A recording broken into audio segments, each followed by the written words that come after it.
convite, parabenizar a instituição Bezerra de Menezes por mais um ano de luz e paz a todos os que fazem parte.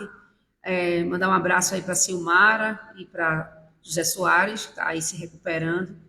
E que Deus abençoe a todos. E tratar de um tema tão importante, que é falar sobre o Cristo. A gente já está aí próximo do final do ano, onde a gente vai ter a celebração aí do aniversário de Jesus.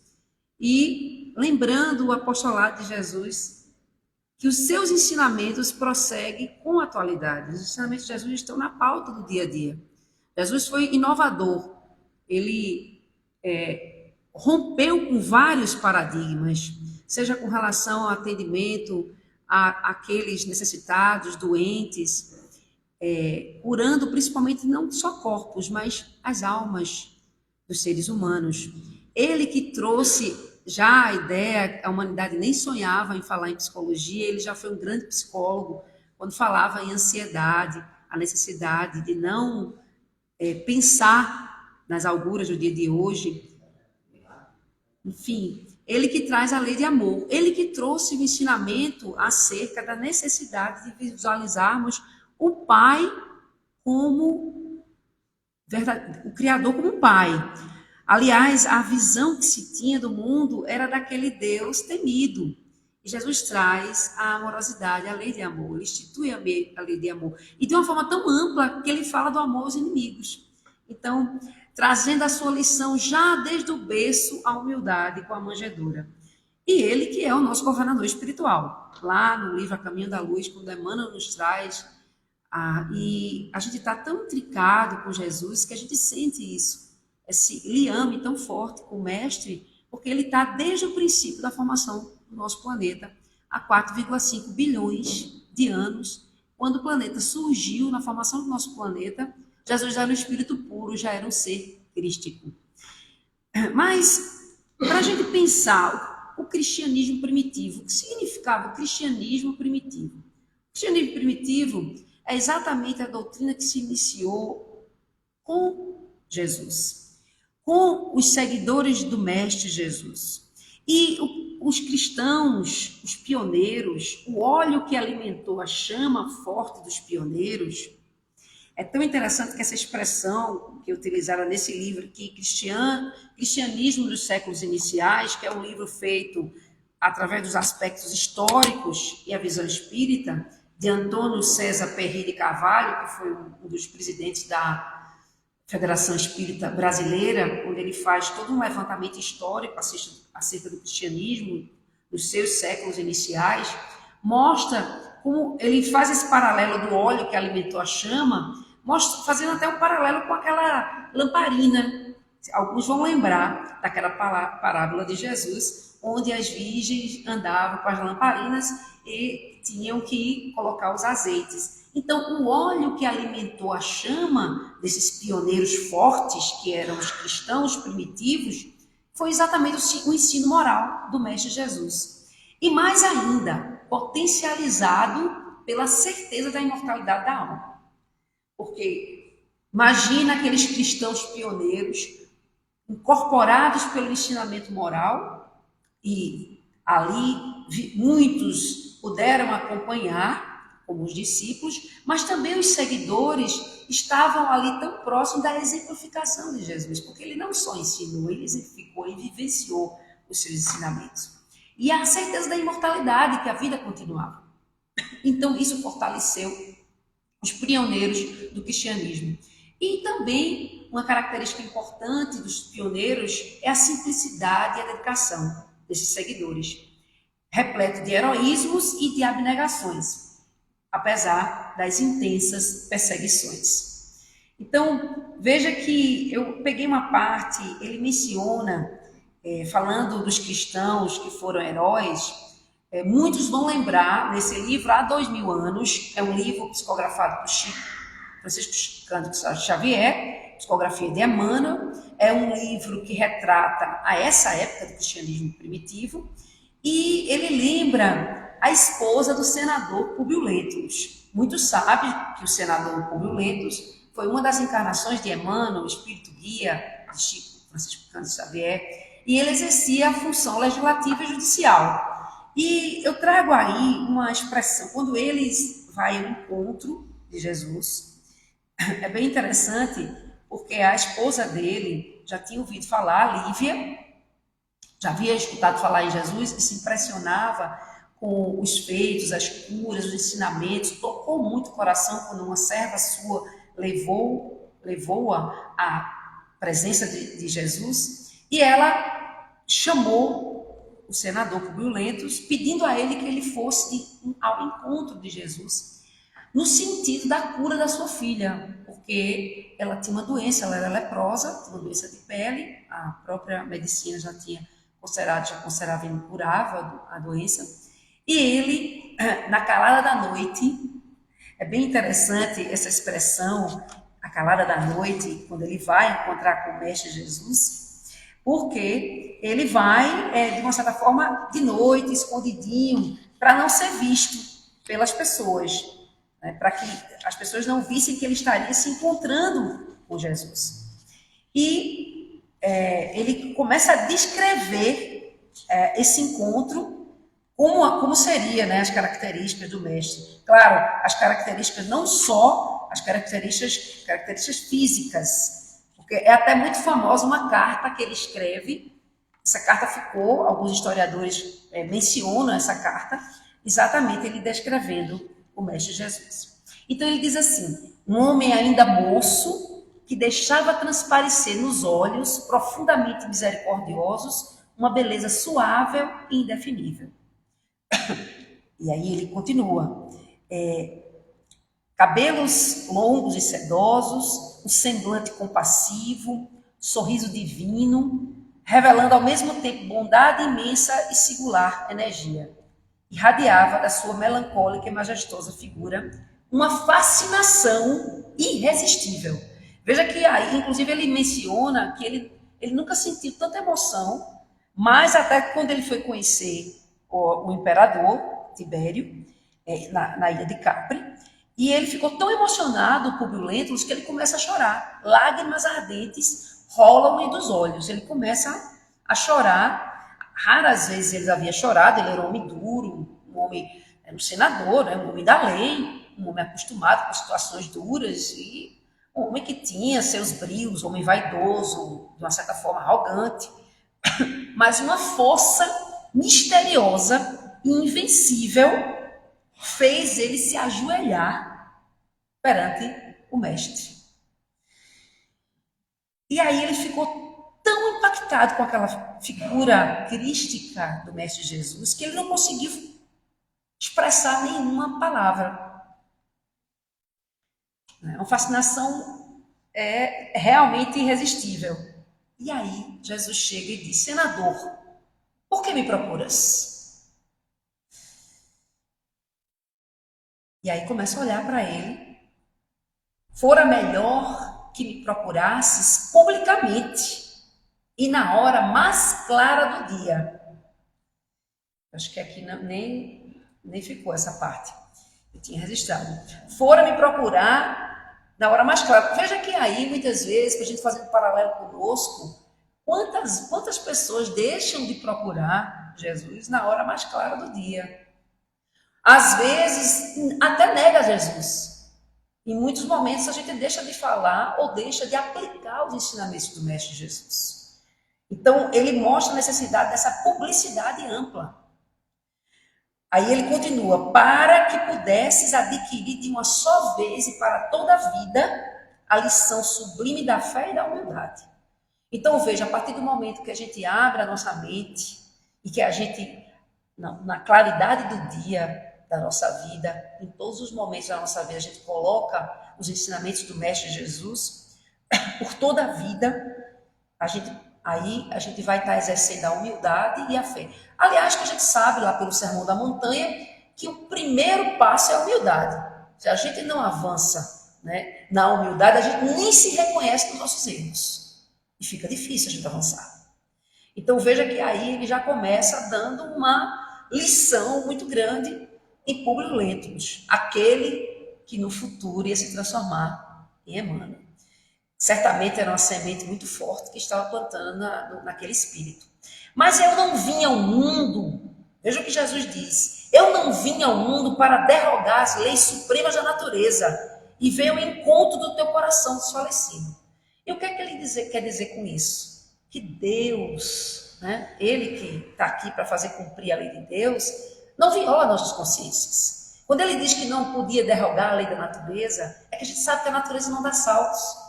É como se ele estivesse aqui: eu não tenho como derrogar a natureza e fazer com que você avance e que você tire a vaidade, o orgulho. Eu não tenho como fazer você avançar. Então, eu vou indo contra você com o teu coração desfalecido. Mas aí ele fica chorando, né? As lágrimas vão caindo nos olhos dele, ele não resiste àquela toda luminosidade do mestre. E Jesus continua: sim, não venho buscar o homem de estado superficial e orgulhoso. E muitas vezes Jesus não consegue, porque Jesus está sempre conosco, em todos os momentos da nossa vida. Muitas vezes ele não consegue acesso a nós, porque ele não consegue atingir o nosso coração superficial. O que ele diz para Publio Lentulus, esse senador, é uma lição para todos nós. Que sois séculos de sofrimento para encaminhar o regaço do meu Pai. Se dizendo a ele: olha, quando o sofrimento fazer com que esse orgulho vá caindo, aí sim. Por isso que muitas vezes a gente não entende: por que o do sofrimento? E é muito bom que a gente esteja operando para que esse sofrimento não chegue, porque o sofrimento muitas vezes é necessário para fazer a gente despertar e abrir os olhos. Venham atender às súplicas de um coração desditoso e oprimido. E ainda assim, meu amigo, não é o teu sentimento que salva a tua filhinha. Porque ele sabia que Emmanuel teria ido ali por conta da filha, Flávia, uma menina leprosa, adoecida. E ele diz: a desvalida pela ciência do mundo, porque ela já tinha sido condenada pelo mundo, né? Naquela época, a lepra não tinha cura. Então, pela ciência do mundo, ela estava condenada. Porque tens ainda a razão egoística e humana. Então, não foi por ti. É sim a fé e o amor de tua mulher, porque a fé é divina. Então, o que Jesus está dizendo ali? Eu vim a teu encontro por conta da fé de Lívia, a tua esposa. É bem interessante que nessa passagem a gente pode se recordar de uma certa feita que Chico estava saindo. Ele fazia muitas caminhadas nas favelas, nas comunidades, e ele estava saindo com a comunidade para fazer visitas, quando uma senhora chegou desesperada: Chico, pelo amor de Deus, a minha filha, ela está desfalecida, ela vai morrer.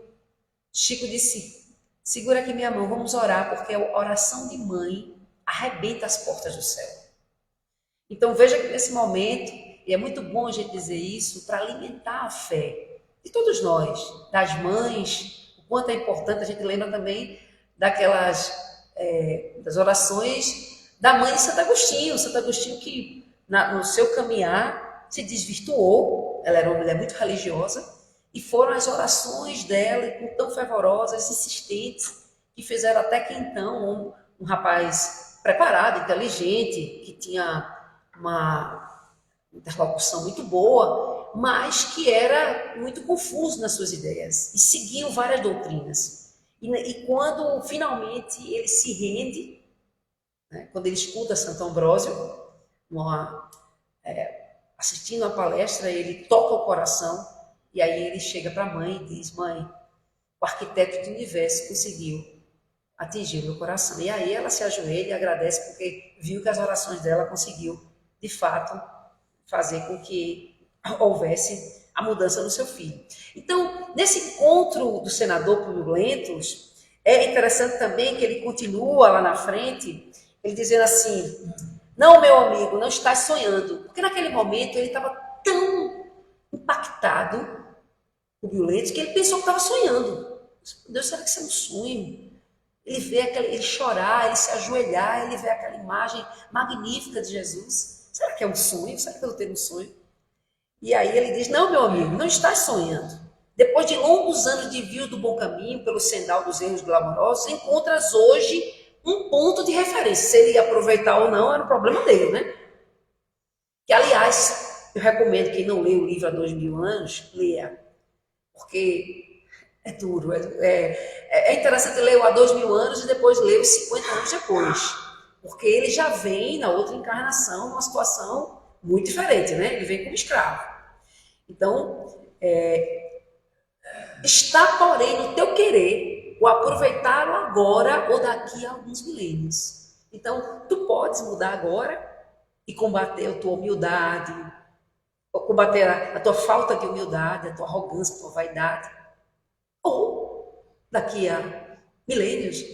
No caso de Emmanuel, a gente sabe que não durou milênios, durou algum tempo. Com certeza esse encontro com Jesus tocou o coração, já jogou uma semente no coração dele, desse espírito, à época senador, para que ele pudesse construir todo o cabedal e se transformar num coordenador do trabalho do magnífico médium Francisco Cândido Xavier, e deixou um legado espetacular, que a gente tem aí muitos e muitos anos, mais de 400 livros para a gente poder se debruçar e estudar, e se deleitar. Então, houveram vários sacrifícios humanos. Muitos cristãos morreram, queimados, jogados aos leões. Inclusive, eu vou já fazer um spoilerzinho do livro, né? Mas muitos já leram, de que a esposa dele, Lívia, essa pela qual foi merecedora, né, pela fé que ela tinha, que ela possui, né, como espírito, ela continua seguindo o mestre, inclusive escondido, porque naquela época, né, as mulheres dos poderosos, né, nem pensaram, né, que era para os desvalidos, enfim, e ela se vestia de serva e seguia Jesus, até que foi presa, né, numa das perseguições, e ela foi executada. Inclusive, ele assistiu sem saber que era esposa, porque de longe não dá para ver, né? E aí ela foi executada, mas como os cristãos, como a gente falou, os pioneiros, os cristãos, eles louvavam, então eram realmente mártires. Bem, logo depois que Jesus foi crucificado, houveram várias aparições do Cristo. E foi fundamental essas aparições de Jesus. O que a gente sabe, né, que é até explicado pelo livro A Gênese, né, que são as leis fluídicas, são as propriedades do perispírito que proporcionam essas aparições, mas as aparições do Cristo foi fundamental importância para valorizar os ensinos do Mestre, consolidar. Por quê? A gente sabe que os discípulos foram escolhidos como pessoas humildes pescadores, simples, a maioria deles, homens humildes. Claro, eram seres imperfeitos, precisava, até para servir de referência. Imagina se Jesus escolhesse só anjos, qual era a referência que a humanidade ia ter? Porque nós não somos perfeitos, então estamos muito longe da perfeição. Foi um marco fundamental, reanimou os discípulos que ficaram abalados e temerosos, inclusive todos correram, né? Com exceção de João, que era bem jovenzinho, ficou acompanhando Maria. Então, lá nos Atos dos Apóstolos, descreve 11 aparições. Ele apareceu para Maria de Magdala, para sua mãe Maria, para Cleófas e Tadeu, que era seguidor do Cristo. Apareceu para Pedro, para 10 dos 11 discípulos. Depois ele apareceu para 11 discípulos e Tomé, porque Tomé, vocês vão lembrar, né, que ele duvidou de que Jesus de fato tivesse aparecido. Ele apareceu novamente, ele tocou as chagas de Jesus. 7 discípulos no mar de Tiberíades, a mais de 500. Apareceu também para Tiago e para 11 discípulos na Galileia. Bem, além dessas 10 aparições, a gente tem também, das 11 aparições, a gente tem também que também abalou e trouxe também uma visão diferente para os discípulos, o evento do Pentecostes, que acontecia, né, no 50º dia, né, após a Páscoa, onde havia colheita de grãos. Então, os discípulos estavam num templo e, de repente, um som começou a aparecer e eles começaram a falar várias línguas, onde ajuntou-se a multidão. A multidão ficou confusa porque cada um ouvia falar em sua própria língua. E eram povos de vários lugares, né? Na Mesopotâmia, na Judéia, Capadócia, Egito, Ásia, né? Árabes, enfim, de todos os lugares. Então, isso está lá em Atos. Em Atos dos Apóstolos, inclusive, descreve que Pedro chegou a dizer, olha, porque as pessoas duvidavam, né? As pessoas começaram a dizer, esses homens estão embriagados, eles devem estar bêbados, né? E aí Pedro diz, olha, não, o próprio profeta Joel, nos últimos dias, revelou que aconteceria, né? Que o Senhor falou sobre isso, né? Nos últimos dias acontecerá que meu espírito derramarei sobre toda a carne. Então, vossos filhos e vossas filhas profetizarão e vossos jovens terão visões. Inclusive, eles falam também dos idosos que teriam sonhos. Então, veja que a partir do Pentecostes, eu trouxe até um texto, lá na frente eu vou falar sobre isso, que Jesus aí abre a visão exatamente para modificar, através do Pentecostes, a gente pode ver aí, a gente vai ver uma passagem, Jesus como coordenador, como governador espiritual do nosso planeta, a possibilidade do Pentecostes é exatamente uma mudança da visão acerca da mediunidade. Claro que naquela época, né, não como nome mediunidade, porque a mediunidade é uma expressão utilizada no Espiritismo, a partir do Livro dos Médiuns, mas a gente sabe que a mediunidade está em todo o contexto bíblico, né? Desde a época do Antigo Testamento, Moisés, na Idade Média, sempre houve a comunicação com o mundo físico, com o mundo espiritual.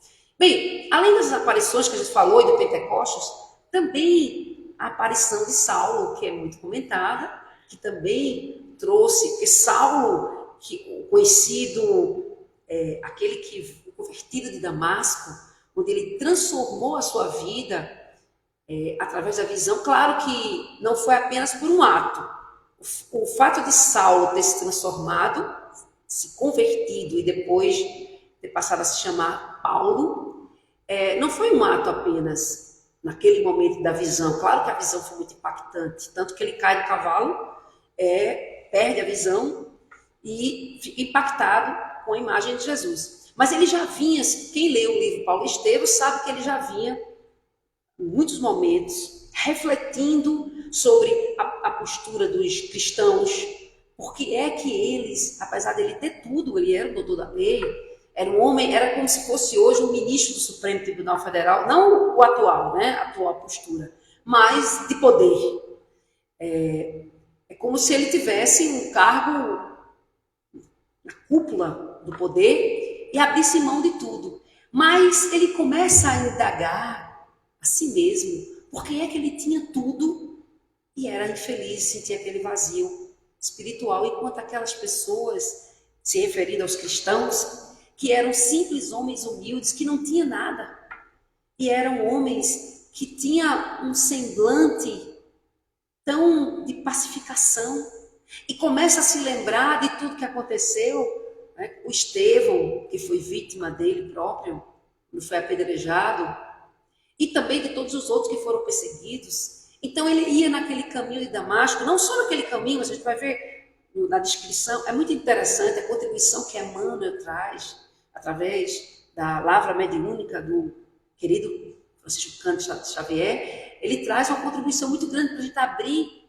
a mente e entender de que essa transformação dele, e aí a gente pensa, quando é que a gente vai entrar no caminho de Damasco? É muito importante que fazer um paralelo de Saulo, né, que ele, além daquele momento ainda era Saulo. Quando é que a gente vai entrar nesse caminho de Damasco e repensar a nossa vida? E a gente poder fazer essa transformação, claro, no caso desse homem que chegou a dizer que o Cristo estava nele, operou uma transformação na encarnação impressionante. Mas é claro que a gente também pode entrar no momento de reflexão. Por isso que hoje os psicólogos falam tanto da importância da meditação, tanto reflexiva como transcendental, para que a gente possa possa refletir. E aí, nessa aparição, Jesus olha para Saulo e diz: Saulo, Saulo, por que me persegues? E naquele momento, deslumbrado com aquela imagem, quem és, Senhor? Eu sou Jesus, a quem tu persegues. Duro para ti recalcitrar contra os aguilhões. Então, mostrando o quanto ele estava resistente ainda. E aí, nessa transformação, foi convertido de Damasco, fica cego. Eu também recomendo o livro Paulo Estevo, que é um dos romances de Emmanuel, que é aproximadamente a essa época, poucos anos depois da morte, desencarne do Cristo, onde ele vai fazer sua transformação e trazer muitas lições. Mostra a vítima, que é Estevão, depois se transformando naquele que ampara o seu algoz.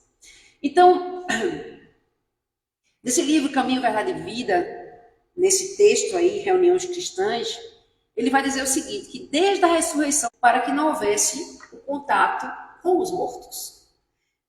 Por quê? Para afastar a mente humana de cogitações prematuras. O ser humano não tinha maturidade para essas relações entre o mundo físico e o mundo espiritual. Então, por isso que Moisés recomendou que não houvesse. É bem interessante que se ele recomendou que não houvesse, se houve uma proibição, o que acontecia? E se ele também recomendou, é porque acontecia de forma reiterada. Porque se acontecesse de uma forma esporádica, ele também não ia exalar uma proibição. Era necessário que houvesse. Então, abre-se as portas nesse contato com o mundo físico, com o mundo espiritual. Aí, Emmanuel completa. Desde essa hora inovidável, desde esse contato, da própria aparição do Mestre Jesus e as aparições do Mestre nos diversos lugares que eu aqui descrevi, e o fenômeno do Pentecostes, estava instituído esse movimento de troca entre o mundo visível e o mundo invisível.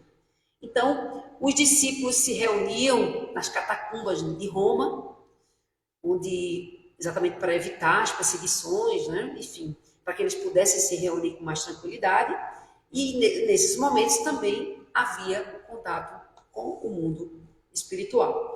E aí Emmanuel completa, nos tempos modernos, ainda há o contato com o mundo espiritual, né? A essência mais profunda, e o objetivo é um só. Qual é? Procurar a influenciação dos planos superiores. Mesmo nos tempos católicos do Evangelho, sob outro nome, né? Os filhos profetizarão, eles falam em profetizar, falam em Espírito Santo, em outra linguagem, mas é a mesma coisa, é a mediunidade, é o contato do mundo físico com o mundo espiritual.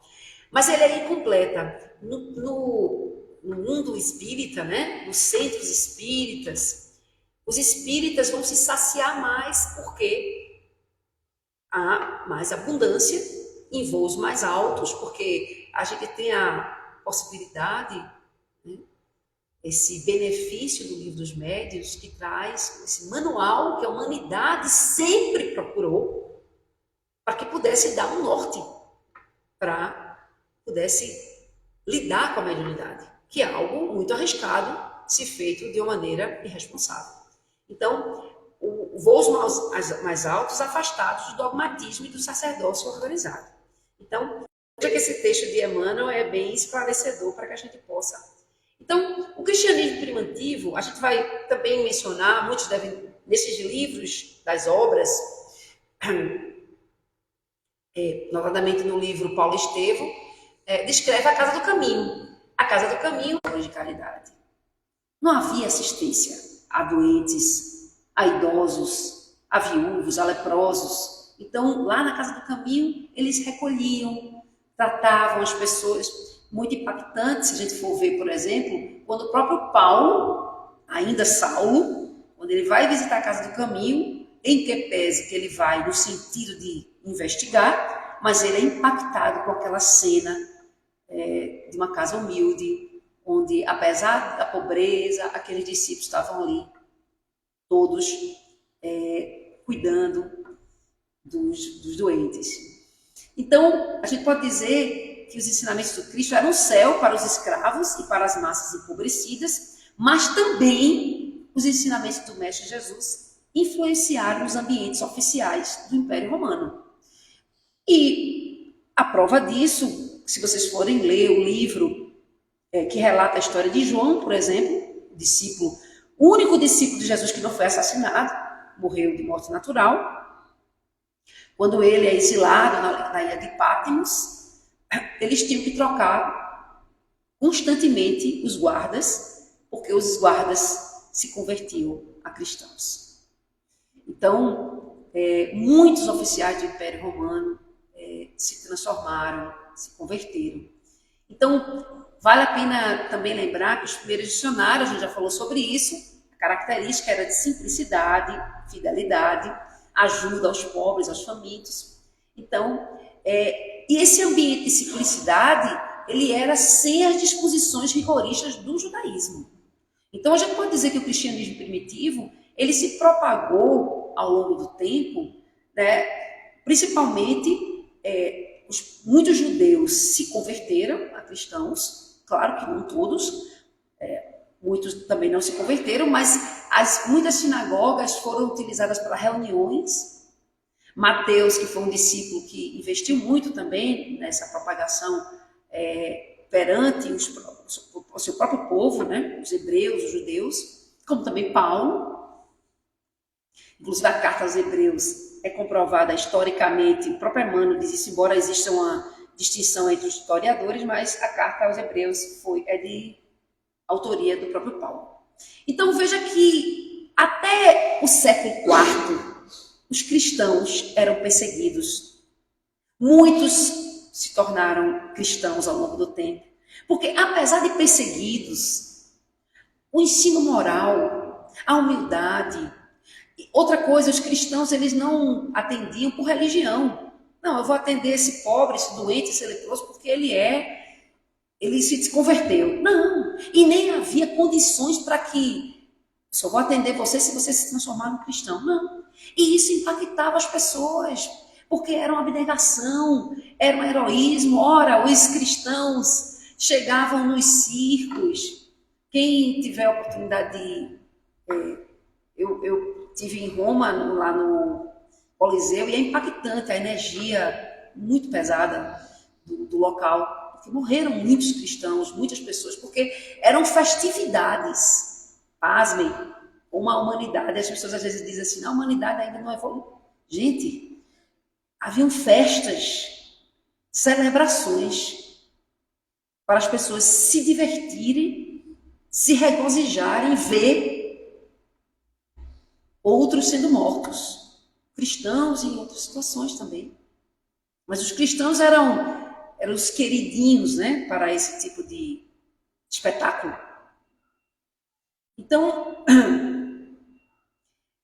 até então, o cristianismo, ele se manteve, esse cristianismo primitivo, se manteve nessa humildade, nessa dedicação, nessa abnegação, nesse heroísmo, até que, no século IV, quando os poderosos, né, os imperadores, apesar das perseguições, se multiplicavam os cristãos. Inclusive, como a gente já disse, os próprios oficiais, pessoas que faziam parte, não eram só os pobres, os humildes, mas os comerciantes, os artesãos, enfim, a sociedade como um todo. Muitos se transformaram em cristãos. E, a partir do século IV, Constantino, através do Edito de Milão, dá liberdade aos cristãos e a outros povos de professar a sua religião. Então, é aquela história, né? Você não pode com os inimigos, junta-se a eles. Então, resolveu-se no século IV tornar o cristianismo como religião oficial, como o único laço de união entre o homem e Deus. Lá no ano 325, quando o cristianismo torna-se religião oficial, começa-se pouco a pouco a se estabelecer a intolerância, que é completamente incompatível com os ensinamentos do Mestre Jesus. Perde a humildade, começam a aparecer ao longo do tempo as cruzes e cálices de ouro, de pregarias, a união com o Estado, dá espetáculos de riqueza e de vaidade orgulhosa, em contraposição aos ensinos do mestre, que não possuía nenhuma pedra para repousar a sua cabeça. Então, completamente incompatível quando Jesus traz a humildade e os cristãos primitivos. Por isso que se fala tanto desse cristianismo primitivo, porque foi se perdendo essa característica do cristianismo primitivo ao longo do tempo. Então, algumas mensagens, por exemplo, de Divaldo e de Leon Denis. Mensagem recebida por Divaldo, eu tirei apenas um trecho dessa mensagem, que diz assim: lentamente a doutrina dos perseguidos converteu-se na polícia ingrata dos perseguidores. Dissensões, né? Qualquer tipo de dissensão para com aqueles que estavam representando aquela religião oficial era coibida a ferro e fogo. Eram consideradas heresias. E as pessoas eram mortas. Né? E aí a gente tem as inquisições e ao longo do tempo cruzadas, enfim. Então, Leon Denis fala que a partir do momento lá do início, quando se tornou amigo dos Césares, aliada e algumas vezes cúmplice dos grandes e dos poderosos. Então veja como o cristianismo ele se deturpou a partir do momento do século IV. A gente sabe ao longo da história, ao longo da Idade Média, como o que aconteceu ao longo do tempo com o cristianismo. Haja vista, por exemplo, a indignação de Francisco de Assis, que foi uma figura muito importante na Idade Média, porque ele vai combater de uma forma, claro, trazendo a humildade, trazendo a reflexão. Naquela época que não tinha rede social, ele conseguiu mais de 200 mil seguidores. Então foi um feito espetacular, onde, claro, que houve uma proteção ali divina para que aquele ser pudesse operar essa transformação. E ao longo do tempo também a gente vai ter lá a Reforma Protestante, que foi um passo importante também para que a gente pudesse ter um retorno de alguns. Houve o próprio Lutero, que era um monge agostiniano, né? Ele ficou indignado quando ele mesmo vai em Roma e se depara com tudo aquilo que era incompatível com tudo que ele havia estudado. Ele, que teve acesso aos livros sagrados, estudou, ele que depois fez a tradução dos livros, né, sagrados, ele ficou. E aí, com as 95 teses, ele traz aquela transformação. Então, veja que aí a proposta exatamente da doutrina espírita, quando vem lá no século XIX, é reviver esse cristianismo redivivo. Claro que é uma constância, eu achei bem interessante que esse livro, que é escrito por esse autor que foi presidente da Federação Espírita por muitos anos, ele nos lembra, ao final da obra, a importância do próprio espiritismo manter essas bases do cristianismo redivivo, né, de humildade, de não entrar nos dogmatismos, porque os dogmatismos existiam naquela época, né, que a religião se oficializou, que aí foi se colocando. Não é à toa que alguns concílios trouxeram a figura de Jesus como Deus, para que pudesse ser as ordens e as decisões dele fossem deusificadas também. Né? Então veja que Cristo não é somente uma figuração filosófica. Ele vem como um restaurador da casa espiritual dos homens. Basta saber como é que nós, a visão com Cristo, a gente poder ver, a gente ter essa visão com Cristo, precisa a gente ver, para ver e glorificar, é indispensável marchar nas pegadas do Cristo. E eu colocando assim, aqui essa questão de ver e glorificar, porque muitos desejariam ver. O próprio senador Publio Lentulus viu. Mas será que os olhos físicos dele viu e se transformou? Não. Né? Esse ver aí é muito mais do que esses olhos físicos que a gente imagina. Porque a disponibilidade do mestre para conosco, ela acontece diariamente. Agora, estar com ele e aí escalando com ele a montanha do trabalho e do esforço.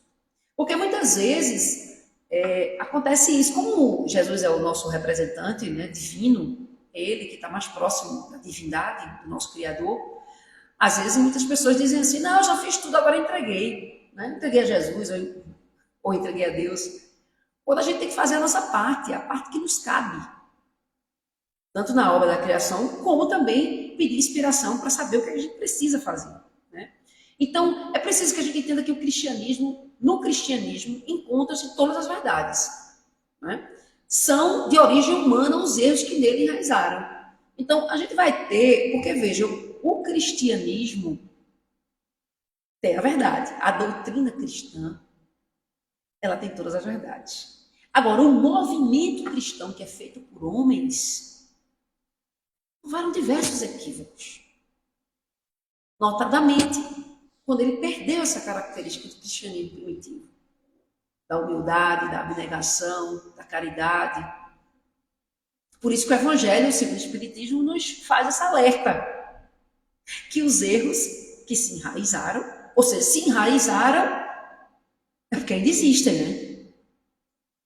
Porque o Cristo é perfeito, mas o cristianismo não. A doutrina cristã, sim.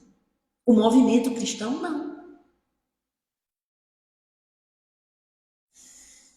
A história da cristandade fala de mártires que se encaminhavam alegres para o suplício. Que isso também impactava, né? Imagina, você ser condenado ao suplício e você ir cantando, louvando. Que era assim que eles faziam. Aí ele diz, hoje na vossa sociedade, para seres cristãos, não se vos faz mistério, nem o holocausto do martírio, nem o sacrifício da vida. Quer dizer, para a gente ser cristão hoje, a gente não precisa se jogar, né? Para os leões, nem para o fogo, mas única e exclusivamente o sacrifício do vosso egoísmo, do vosso orgulho e da vossa vaidade. Que aliás, a gente precisa enxergar, né? Se a gente não enxerga que a gente, por vezes, a gente tem orgulho, a gente tem vaidade e a gente tem egoísmo, a gente não muda, né? Triunfarás se a caridade vos inspirar e sustentar a vossa fé. Está lá no Evangelho. E aí eu trouxe uma passagem aqui desse livro aqui, Roteiros de Jesus. Esse livro, ele faz uma coletânea de vários livros de psicografia de Emmanuel, mas a coletânea é apenas de passagens em que tem a presença do Mestre Jesus, porque tem algumas passagens de alguns livros que contam histórias dos discípulos, mas aqui é especificamente todas aquelas que têm a figura do Mestre Jesus. E aí, nessa história que ele conta, é bem interessante quando ele diz assim, o adversário invisível. Ele conta aqui a história de que ele estava com 4 discípulos, estavam nos arredores de Sidom, e após viagem longa, por diversos caminhos, a serviço da Boa Nova, né, pregando o Evangelho, relatavam o sucesso do dia observados pelo divino amigo em silêncio. Quer dizer, Jesus estava em silêncio e eles estavam contando. E aí Pedro diz, eu fui surpreendido por um quadro constrangedor. Ele presenciou uma cena de um capataz espancando 3 escravas e os filhinhos dela olhavam estarrecidos naquela cena. E ele teve um pensamento muito grande que dominou ele de auxiliar naquele momento. E ele quis correr em nome da Boa Nova para socorrer aquelas mulheres desamparadas. Bem, ele disse, não, eu não entraria em luta corporal, até porque não era aquilo que a Boa Nova indicaria. Mas ele poderia suplicar ao capataz para que ele pudesse raciocinar, ajudá-lo a raciocinar. Quantas vezes o simples pedido que nasce do coração aplaca o furo da ira? Né? Quantas vezes a gente pede com amor e aquilo ali pode... Mas ele disse, no entanto, eu tive receio de entrar na questão. Me pareceu que era intricada. Que diria o perverso disciplinador? que é que o capataz ia dizer, né? Você está se metendo? Minha intromissão poderia criar dificuldades até para nós. O que é que Pedro pensou? Não vou me meter nessa história, porque depois esse capataz pode querer até se vingar de nós que estamos evangelizando. Silenciando, Pedro falou Tiago. No mesmo momento, Tiago também falou, né? Disse que estava vindo, né, de encontro aos outros discípulos, quando foi interpelado por uma jovem mulher que estava com uma criança no colo. E a mulher estava muito abatida, pediu socorro a ele, a Tiago, porque ela estava muito fraca e infortunada. E a posição dela era muito difícil, e ele pensou, naquele momento, de prestar solidariedade, dando um abraço fraterno naquela mulher, para que apoiasse ela, né, já que ela estava desesperada. Mulher viúva, com um filho pequeno. Mas ele, na hora, recordou que ali perto tinha uma colônia de trabalhadores. E aí ele disse, e se alguém me vê na companhia de semelhante mulher? Não custa lembrar que naquela época os homens não falavam com as mulheres em público. As mulheres eram consideradas um ser impuro, né? Até pelo ciclo menstrual. Imagina aí o que Jesus não quebrou de paradigma, né? Porque Jesus ensinou as mulheres, a Marta e a Maria, Jesus falou com a mulher samaritana, Jesus quebrou diversos, apareceu primeiro para Maria Madalena, né? Maria de Magdala. Então, Jesus, esse foi um dos paradigmas que Jesus quebrou. Então, o que será que as pessoas vão dizer? Poderiam dizer que podia ser motivo de escândalo eu estar ali com uma mulher. Então, não vou. Aí ele calou. Aí Bartolomeu disse, eu também tenho uma história para contar. Quando eu estava vindo para cá, eu vi um conhecido ladrão que estava numa situação difícil, porque ele tinha sido atingido, estava ferido no peito, e o sangue estava projetando na túnica, no peito e na cabeça, né? Mas eu tive receio, né? E se alguém pensasse que eu estava com ele? Que seria de mim? Bem, enfim, Filipe também contou outra história com os quatro, né? O Filipe contou a história, né, de que estava chegando em Sidom e foi cercado por 30 pessoas pedindo a ele conselhos. E aí ele disse, as pessoas queriam ser instruídas, né? Ele não era discípulo de Jesus, ele gostaria de que pudesse ser instruído. Aí ele disse que estava todo mundo ansioso, contemplando. Ele começou a ponderar as suas próprias imperfeições e sentiu escrúpulos. E a gente pode pensar, até como cristão, a gente pode pensar isso, gente. Né? Às vezes a gente pensa, né? Quem sou eu, né, para dar conselho a ninguém? Eu também tenho os meus defeitos. Certa vez uma pessoa disse a Chico, né? Chico, eu tenho tanta vontade de trabalhar aqui no centro, mas eu estou me melhorando. Quando eu ficar melhor, ele disse, olha, meu filho, se for esperar a perfeição, eu não tenho um trabalhador aqui na casa. Porque perfeição nem eu, ninguém tem. Né? Então, veja que Filipe, deixou de dar conselhos àquelas pessoas porque ele achou que ele tinha defeitos também. E era mais do prudente evitar a crítica dos outros. Podia ser que algum daqueles dissesse, quem é você para dar conselho? Né? Quando os quatro terminaram de falar, perguntaram, mestre, que dizes? Desejamos efetivamente praticar o bem, mas como agir diante das normas de amor que nos traçam? Se nos achamos em toda a parte do mundo rodeados de inimigos. Veja que ele estava dizendo, os quatro chegaram à conclusão, preocupados com o que os outros iam dizer, com o que os outros iam pensar. E na vida a gente muitas vezes deixa de agir por causa disso, né?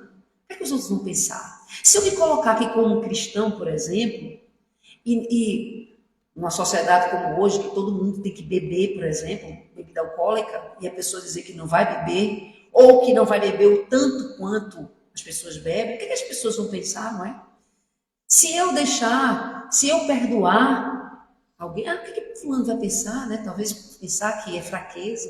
Enfim, quantas pessoas deixam de agir como cristão? Quantos de nós, quantas vezes nós deixamos de fazer isso? E aí o mestre, o amigo celeste, considerou breve. Pedro, todos os fracassos do dia constituem o resultado da ação de um só adversário que muitos acalentam. Esse adversário invisível é o medo. Tiveste medo da opinião dos outros. Tiago sentiu medo da reprovação alheia. Bartolomeu asilou o medo da perseguição. E Filipe guardou o medo da crítica.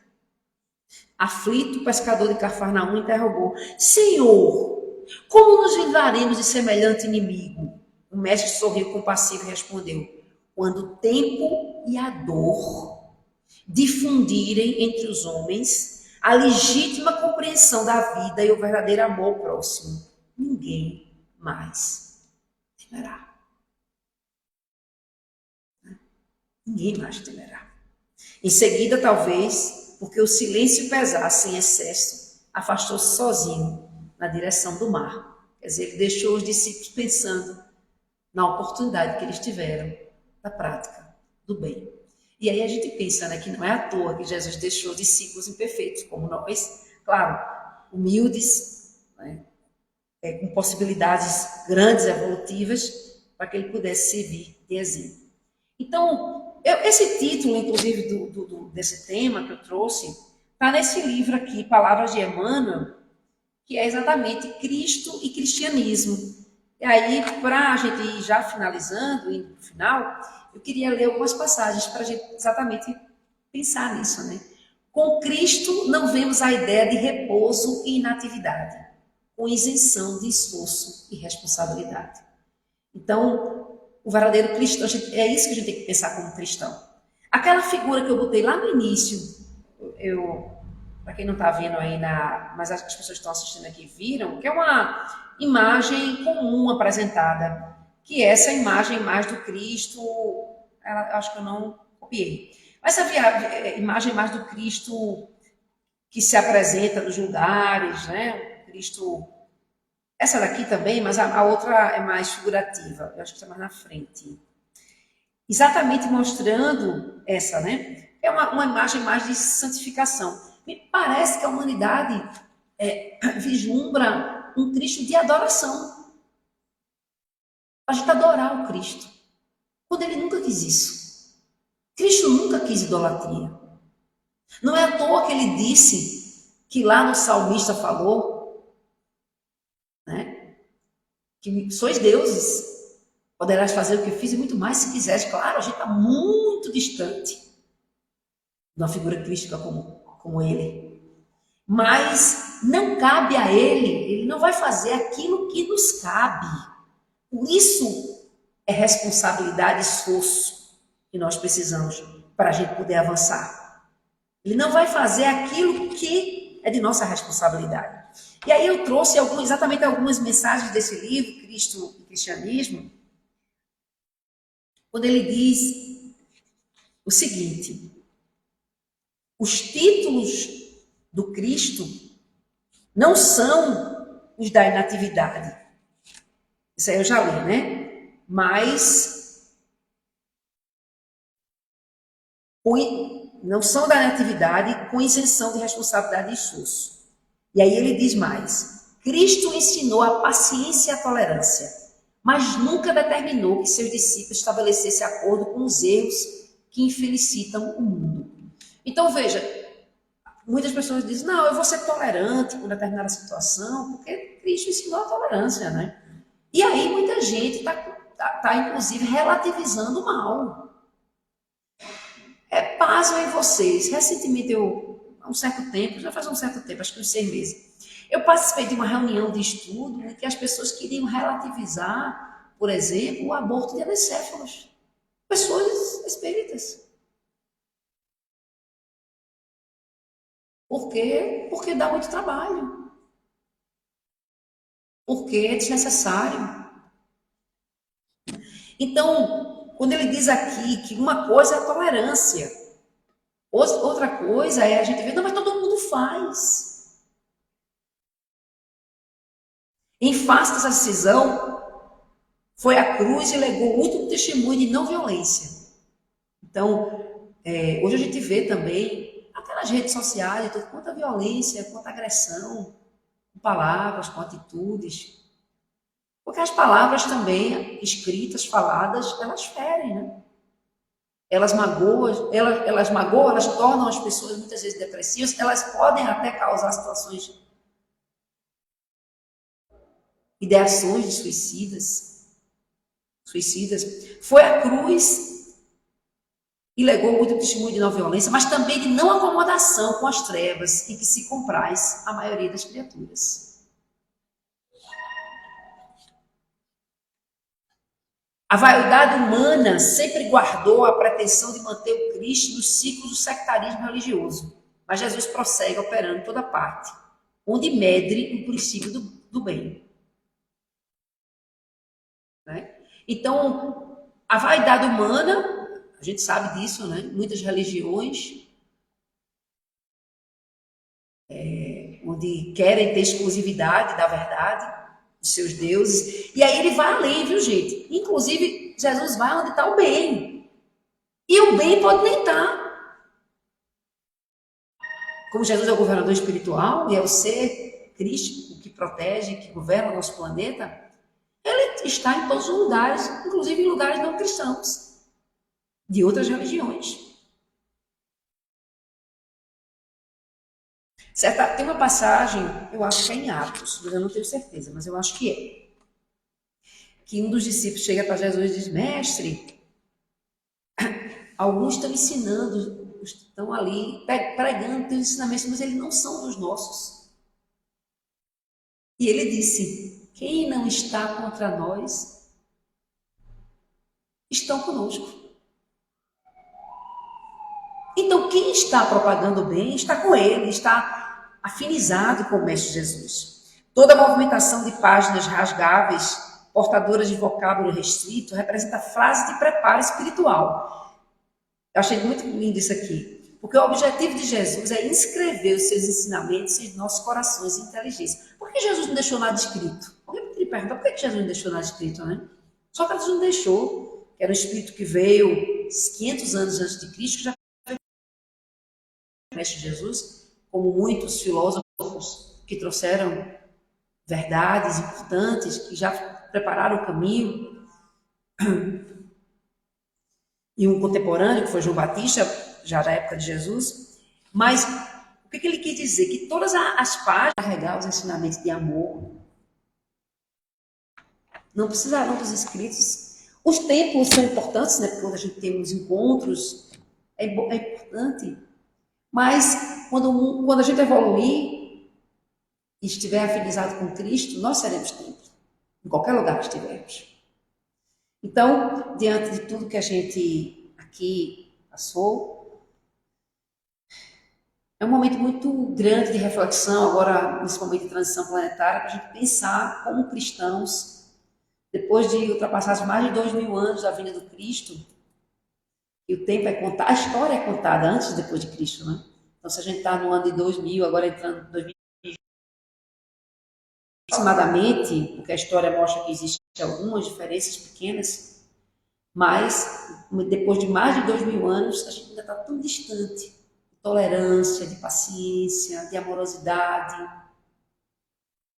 E a gente precisa recitar isso no dia a dia da própria lei divina,